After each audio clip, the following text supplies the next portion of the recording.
You are swimming in the opposite direction. So it is sometimes very difficult. You may try for some time, but at a point you can become weak. Your mind can even start to tell you that inside this ocean, there are sharks and there are very dangerous creatures. So, am I not trespassing? Am I not trespassing? Am I not going into a territory that is too dangerous? Your mind, while swimming, your mind will tell you this. It has happened to me many times because I swim. When I'm swimming deep, I'm in the center, my mind will tell me, hey, this place could be very dangerous. There could be very dangerous, aquatics there. They can just come and catch somebody's leg. Then immediately the next thing is to turn back and start swimming fast back to the shore. So if we are declaring war, devotional service is like declaring war against the illusory energy. And if the illusory energy sees that we are trying to escape from our clutches, like a prisoner trying to escape from the prison shackles, then the prison warders, who is the material nature now, we say, I will not allow this prisoner to escape. So we redouble our effort to track him. So this is what is happening. We are declaring war against the illusory energy of God by trying to become devotees in the material world. So it is an uphill task. Is swimming against the current. It's a very serious.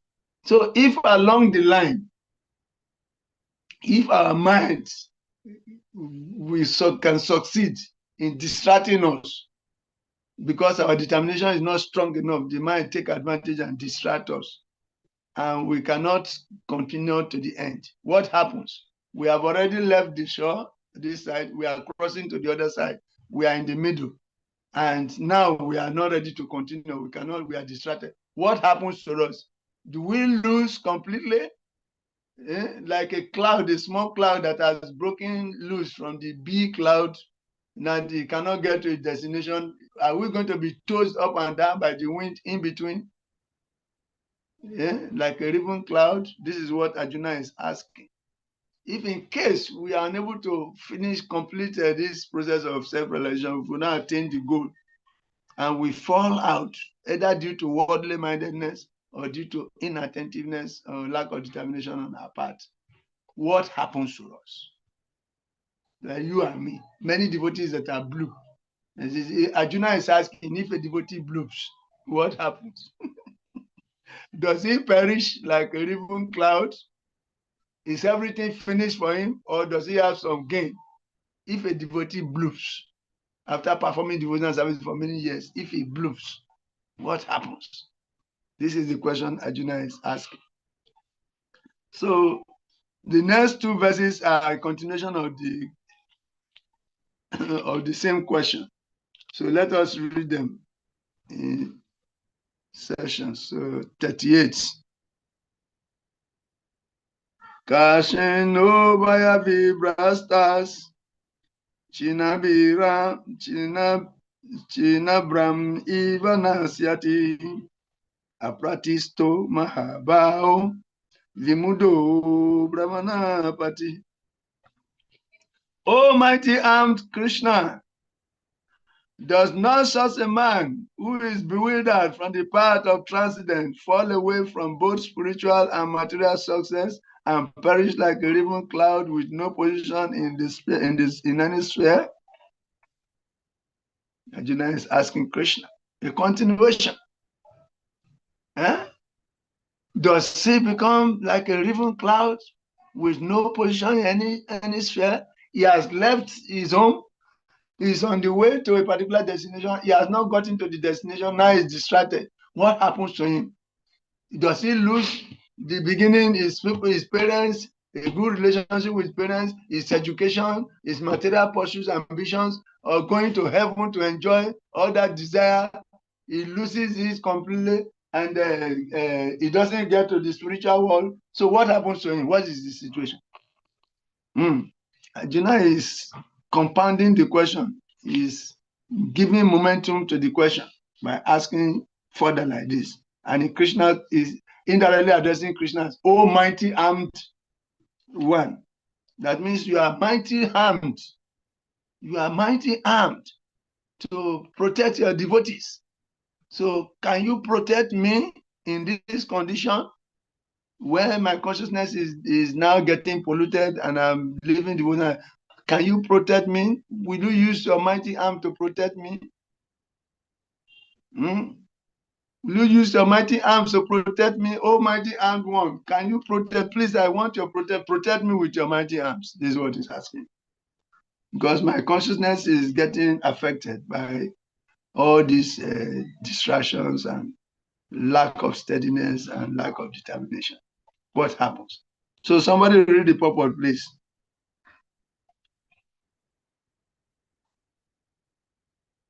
Hare Krishna, purport. Carry on. There are two ways to progress. Those who are materialists have no interest in transcendence. Therefore, they are more interested in material advancement by economic development or in promotion to the higher planet by appropriate work. When one takes to the path of transcendence, one has to cease all material activities and sacrifice all forms of so-called material happiness. If the aspiring transcendentalist fall, then he apparently loses both ways. In other words, he can enjoy neither material happiness nor spiritual success. He has no position. He is like a raven cloud. A cloud in the sky sometimes deviates from a small cloud and join a big one. But if it cannot join a big one, then it is blown away by the wind and becomes a nonentity in the vast sky. The Brahmana party is the path of transcendental realization through knowing oneself to be spiritual in essence, part and parcel of the Supreme Lord, who is manifested as Brahman, Paramatma, and Bhagavan. Lord Sri Krishna is the fullest manifestation of the Supreme Absolute Truth, and therefore one who is surrendered to the Supreme Person is a successful transcendentalist. To reach this goal of life through Brahman and Paramatma realization takes many, many births. Bahuman Janmanam Ate. Therefore, the supermost part of transcendental realization is Bhakti Yoga or Krishna consciousness, the direct method. Hare Krishna. Hare Krishna. So that is the question. We have left our material engagements. Many of us, we left our schools, we left our brothers and sisters, friends, we left our family members to join to become full-time devotees of the Lord. We have already left that connection because there the goal is very clear. The goal is to make money and become a big man here. to make money, get many properties, and get houses, get cars, marry wives and beget children, and expand the family fame. That is the material goal. We're there before, and we decided to leave to become devotees of the Lord, who are now not interested in materialistic things, who want to attain self-realization. That is how we left. We left and we are here on the way going towards self-realization. Then at a point, our determination becomes weak. We become attracted by some allurements provided by material nature because, prisoner trying to run away, the prison warders have to track him. Material nature is very subtle. It provides allurement, some object of sense gratification that look very nice, maybe like a woman. Yeah, on the part of self-realization, then material nature sends a woman to drag you down. Then you look at the woman and you become interested, you become captivated by it. Before you realize, the thing that you have left before, you are in it. You are back into it. You're trying to manage material life and spiritual life together. Meanwhile, the spiritual life, material life, you have left it. All your connections are gone. And now you are on the path of self-realization. Then you become captured by the illusory energy in the form of a beautiful woman. So what do you do? Will you become householders? Where do you start from?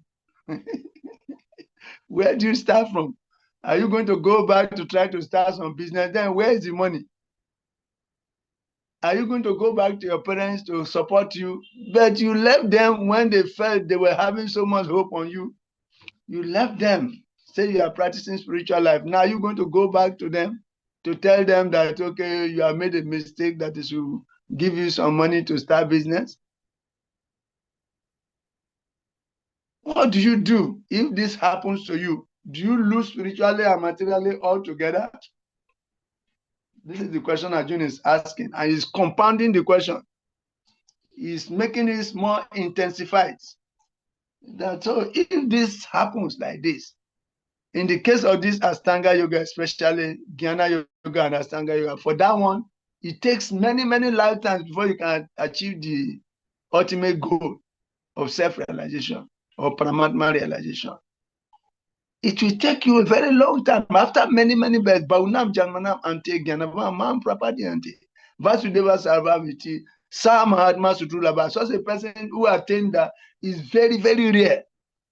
So in other words, to attain perfection in Jnana yoga and Ashtanga yoga is very, very difficult. And one who attains like that is very rare. Only after many, many births and deaths.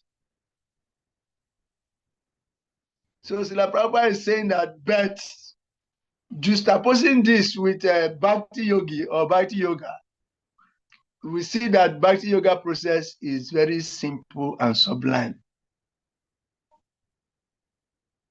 That by simply engaging the senses in active devotional service, we are not saying give up this, go and sit down in kucha grass, close your eyes halfway. You are engaging, you are not trying to stop the senses from acting, but you have mastered the science whereby you can engage the senses in the service of the Lord, the master of the senses. So you are now involved in devotional activities. You see? So this gives you substance. There is substance in active devotional engagements, whereby you can engage your tongue in eating prashadam. It is yoga, but you are not eating everything. You are eating only selected food.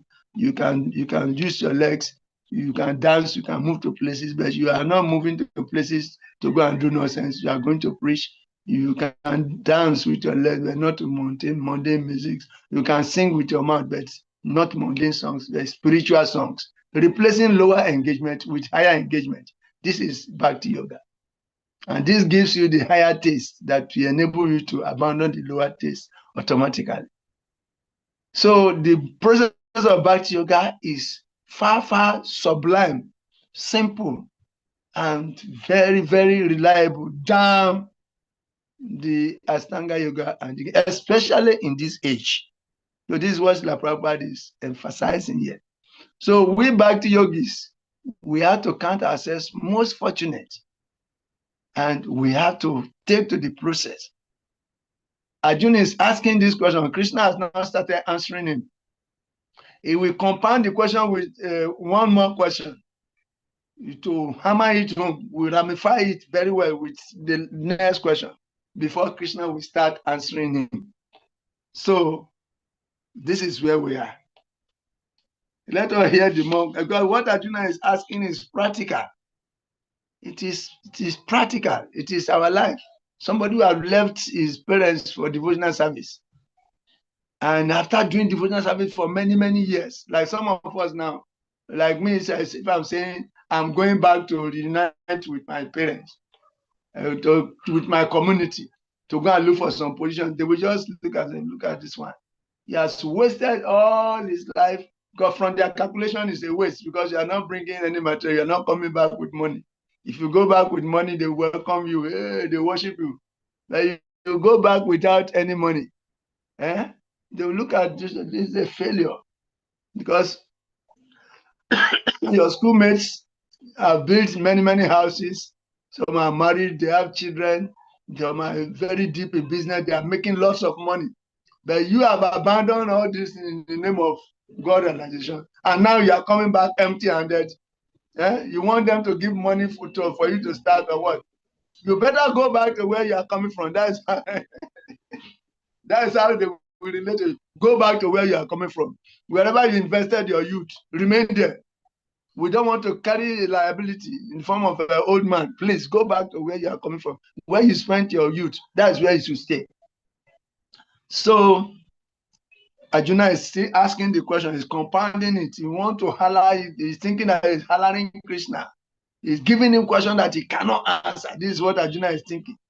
I am Arjuna, very intelligent. I will ask you questions that will be very difficult for you to answer. That you will see how Krishna will answer him. I Balabhadra. Even ask Balabhadra about it. Balabhadra was fully devotee in his temple, going from place to place. Small time they transferred in here, small time they transferred in here, small time they transferred in. At a point, he saw one beautiful lady, and he decided to follow the beautiful lady. He go carry the beautiful lady. Beautiful lady say, I need a house.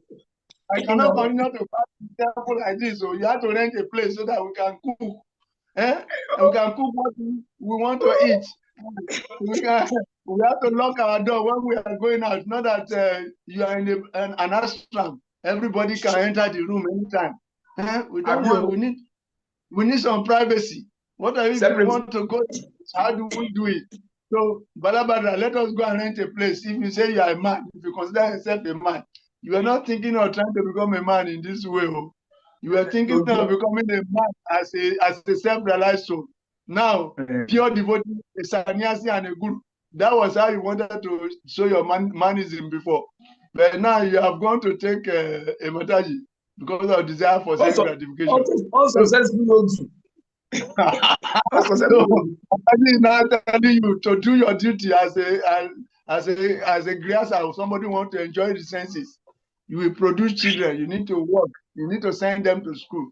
So are you going to be hanging in the temple to be doing this? Prabhu, go and rent a place. Start looking for look for Lashmi. You look. You try to make Lashmi through devotional process. It's not possible. Small time, you go and take some work. It's start working very hard. It's getting distracted though. Then devotee association keeping him going. Then at a point, the Mataji said, so what do you do? See the children, they have to go to school. You have to do more work. You have to buy television in the house. And you don't even have a car. All the things you wanted to live for, you have to go and get all of them. It's true. So Arjuna is asking this question. Say, Krishna, will my situation not become like the way everybody will laugh at me? That you left for self-realization, and now you are becoming wanting to become like us. What happens to me? What is the hope? Then he want to put the final nail on the final hammer on the nail. Now with the next question. Let's hear the next question. Compounding the situation. His thinking is dealing with Krishna. Arjun, thank you. Arjun, thank you. So Krishna will not be able to answer this question, but this one, I hammer Krishna. That is what he's thinking. So let us see his thoughts more. Verse 39. Etame samsayam Krishna chetum atasi ase sata twad anya samsaya siasya shetanahi upapadyate. This is my doubt, oh Krishna, and I ask you to dispel it completely. But for you, no one is to be found who can destroy this doubt. Arjuna is sure that he has had the hardest question in the whole universe.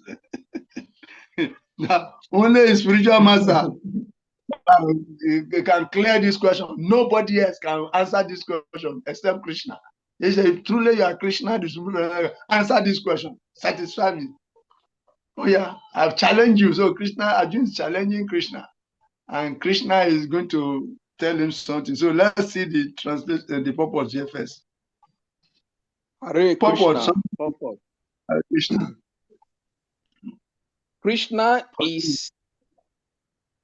Krishna is the perfect knower of past, present, and future. In the beginning of the Bhagavad Gita, the Lord said that all living entities existed individually in the past. They exist now in the present, and they continue to retain individual identity in the future, even after liberation from the material entanglement. So he has already cleared up the question of the future of the individual living entity. Now, Arjuna wants to know of the future of the unsuccessful transcendentalist. No one is equal to or above Krishna, and certainly the so-called great sages and philosophers who are at the mercy of material nature cannot equal him. Therefore, the verdict of Krishna is the final and complete answer to all doubts, because he knows past, present, and future perfectly, but no one knows him, Krishna, and Krishna conscious devotee alone can know what is what. Hare Krishna. Hare Krishna. Thank you very much. So Open the fact is established again that actually only Krishna knows past, present, and future. Is the most intelligent person. Therefore, he's the only right person to answer this question. And Arjuna is asking this question to the right person. And we are going to see how Krishna is going to dispel his doubt. It is the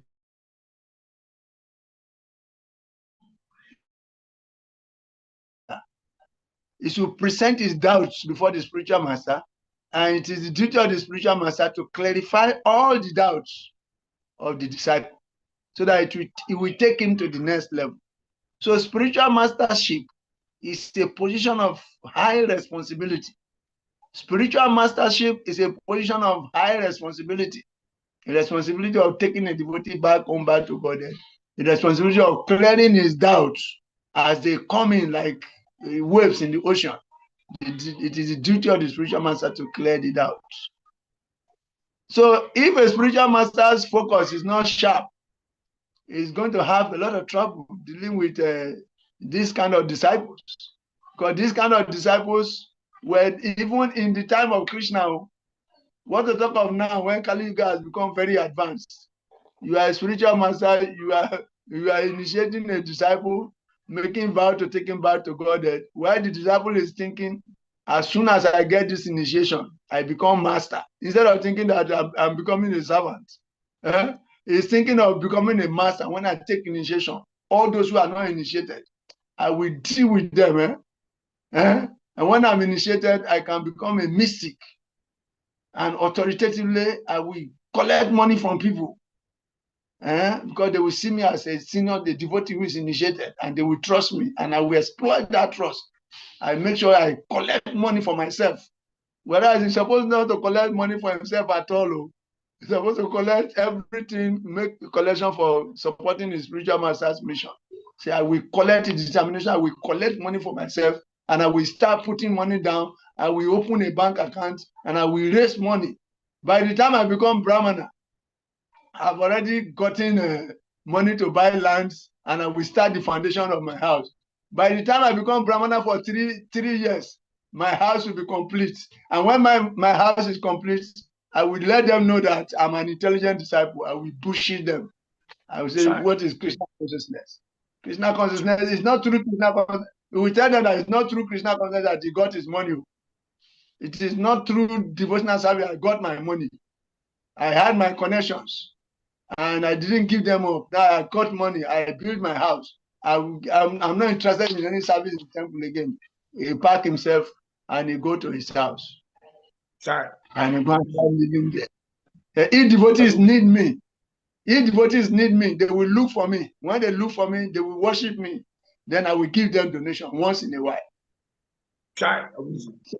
If you are a guru and you have some disciples, you have 5 of them, 10 of them, 20 of them, Prabhu.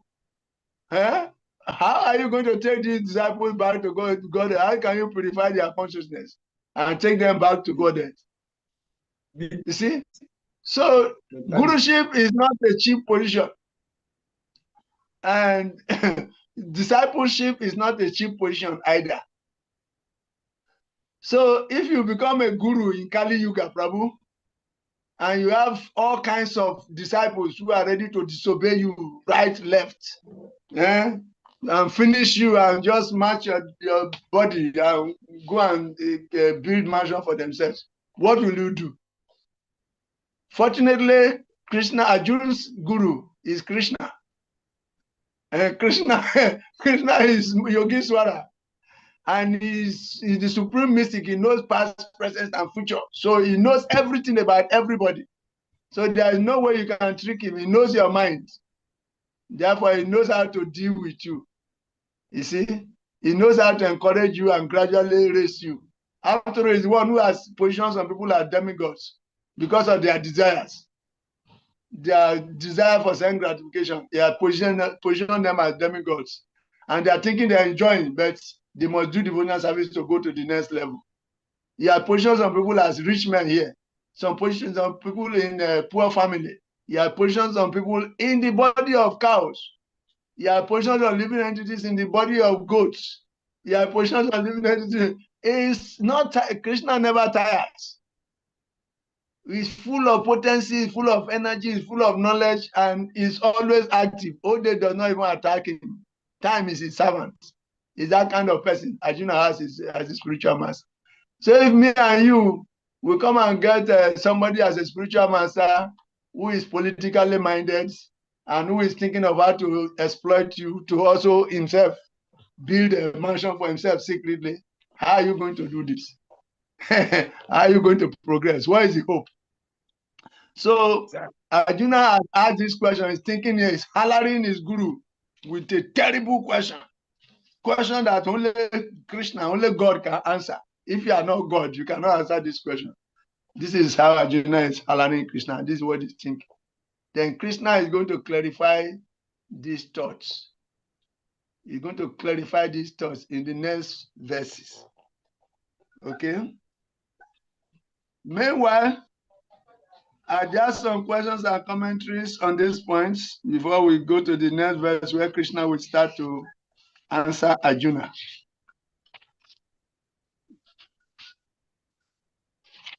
Are there some questions or commentaries on these points for now? It's very powerful narration.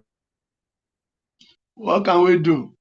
This is spiritual life we have taken to. It's not come and chop rice and beans. We started with no illicit sex, no gambling, no intoxication, no meat, fish or eggs, and we are going to chant 16 rounds. We'll be engaged, we vow to engage in the 9 processes of bhakti without deviation. Are we doing it? Are we really ready to do this? So if our mind is just giving up, presenting all kinds of allurements, and we follow our minds, and we get distracted, do we lose everything also? Because we didn't perform well, are we going to lose everything? What about all the sacrifice of time and energy we have also done? Is there any hope for us? So if you go to Bhagavad Gita 240, 239, Arjuna asked a similar question. And in 240, Krishna answered him that Neha Bikramana Sosti Pratyavayona Vidyate Swapam Apyasya Dharmasya Trayate Mahato Vayat.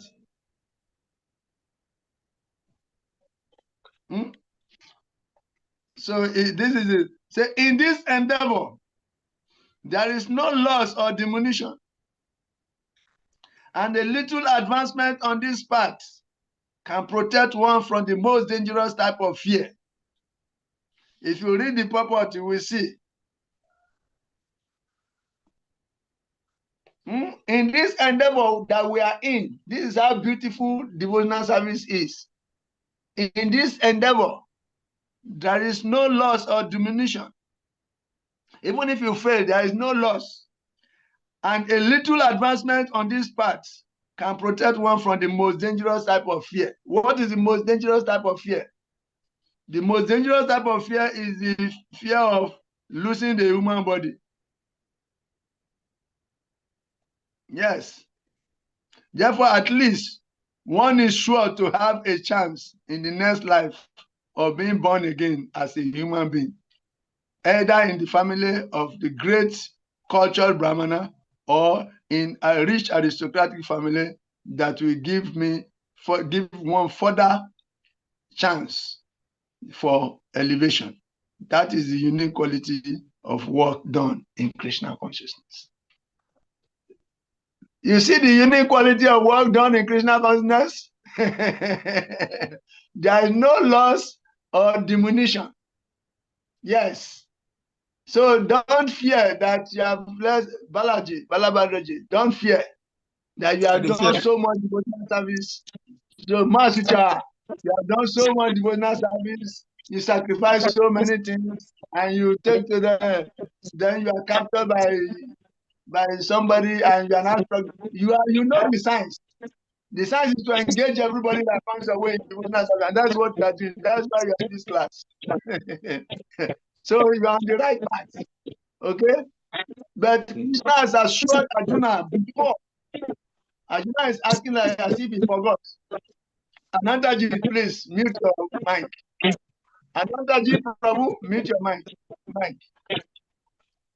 Krishna has assured Arjuna before that in this endeavor there is no loss or diminution. That a little advancement on this path will protect you from all kinds of fear. The most dangerous type of fear is the fear of losing the human form of life. The most dangerous type of fear is the fear of losing the human form of life. Okay. Balabara, you are also, you need to mute. I mute you. I muted Balabara. Yes. So that noise was actually coming from Balabadra's axis. So you unmute only when you want to talk. So this is the situation. Krishna, once you are a devotee, even if you don't attain full self-realization, you leave your body, or you get distracted and you leave your body in the process, you will not go below the human form of life. In your next life, you will take the body of a human being.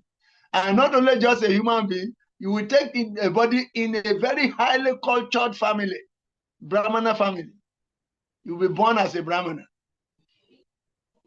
You can become the son of Bhakti Atta, or you can become the son of Isana Gauranga.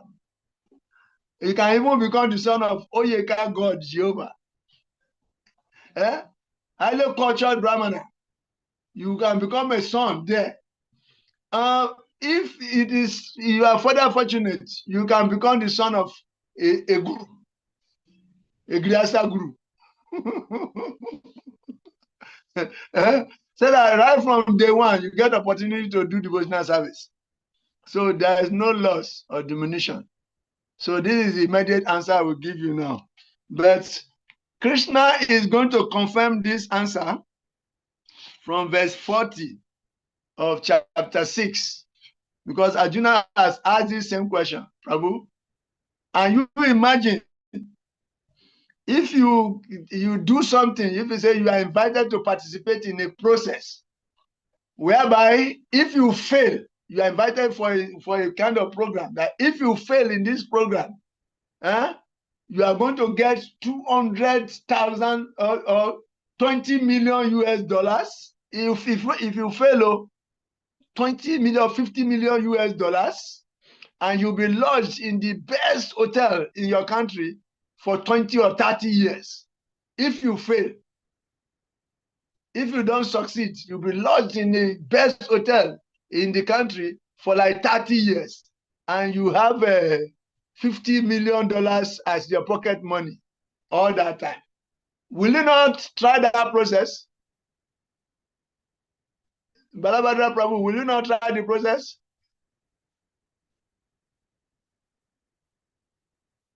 You should mute. I will try immediately. That one for you person, can't call pass.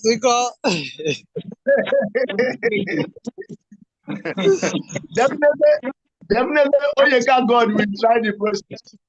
Oyeka God Jehovah will try the process. Even back the atom, we try that process. It is a process. You are invited to participate in a program that if you fail, you will get accommodation in the highest guest house hotel in the country for 30 years, and you will have 50 million US dollars as your pocket money during that time. Even Bhakti Sastri, we attend that program. I know. For Bhakti Elvis, he's already there. For Prana Priya, she's already doing the Kama Yoga there. All the Jnana Yoga, Kama Yoga. She's already doing it. What of Purushotama? Oh, Purushotama is already there as a serious. So all of us, me I go do. Let me tell you, I go do that process well. And that process is the process of devotional service. The process of devotional service is so sublime and so powerful that even if you don't succeed, you are going to be born into the family of highly cultured Brahmana and great transcendentalists. But before then, you first enjoy millions of thousands and thousands of millions of years in the heavenly planets. First, before you come and take birth in this family. Not just in mental. You first go to heaven. You first go to heaven. In heaven, you know the enjoyment that is there, Prabhu. Life is like eternal. There are 100 years. It's like 20 million years here. You will enjoy it seriously there. And all the beauties, you will not work hard to buy a house. There are houses everywhere, free, with swimming pool, with everything at all. Then come and see the women there. The massage is there. No. If Muslims can try to go to heaven by killing, so that they can enjoy 70,000 virgins. Over there, when you attain Amaravati, Indraloka, you will see celestial beauty. All are there for you. Yes. And you drink nectar, you will just be enjoying. So handsome. You will be so handsome anywhere you pass.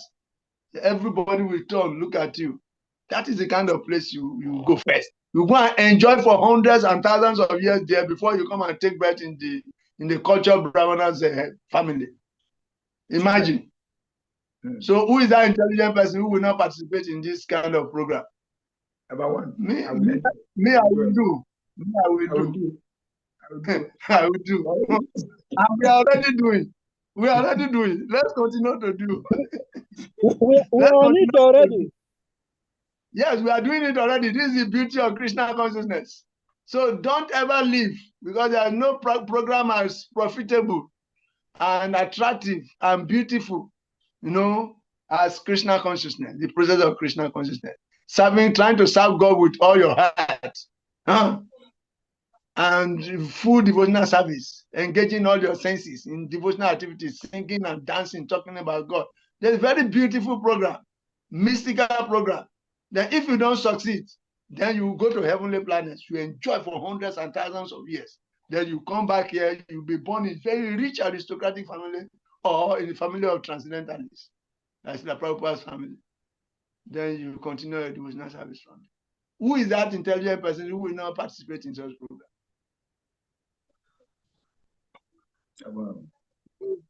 Goranga. Definitely Bhakti Ivis will be there. Bhakti Atta will be there. Isana Goranga will be there. Onyeka God Juba will be there. Prusita Yatra will be there. Raghupati Das will be there. Prana Priya Mataji will be there. And even Anantajit will continue to be there unconditionally. Myself, I will be there too. I'm there. We are all there. We are not living for anywhere. Prabhu, don't mention my name now. Now you are mentioned first now. Balabhadra Prabhu is actually the number one person there. So let us see what Krishna tell Arjuna. Today we will close in the second chapter.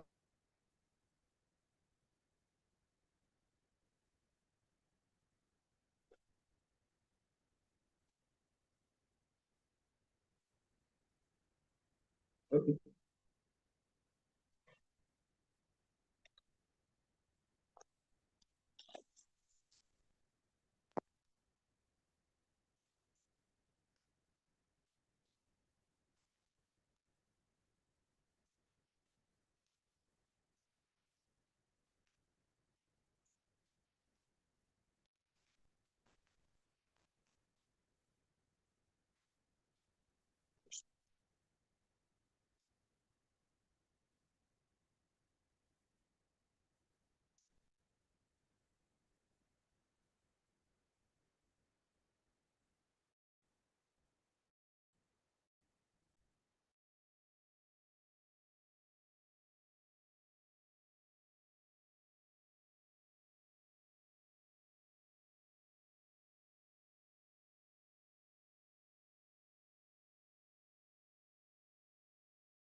Hare Krishna Prabhu.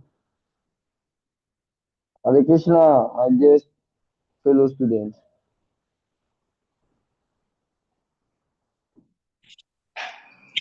We are not hearing here also.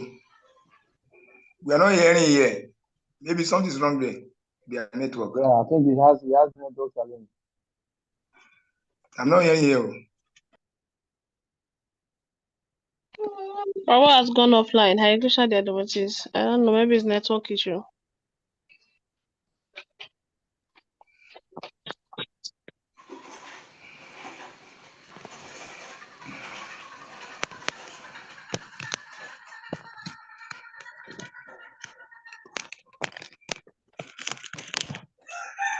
Maybe Babu go use himself.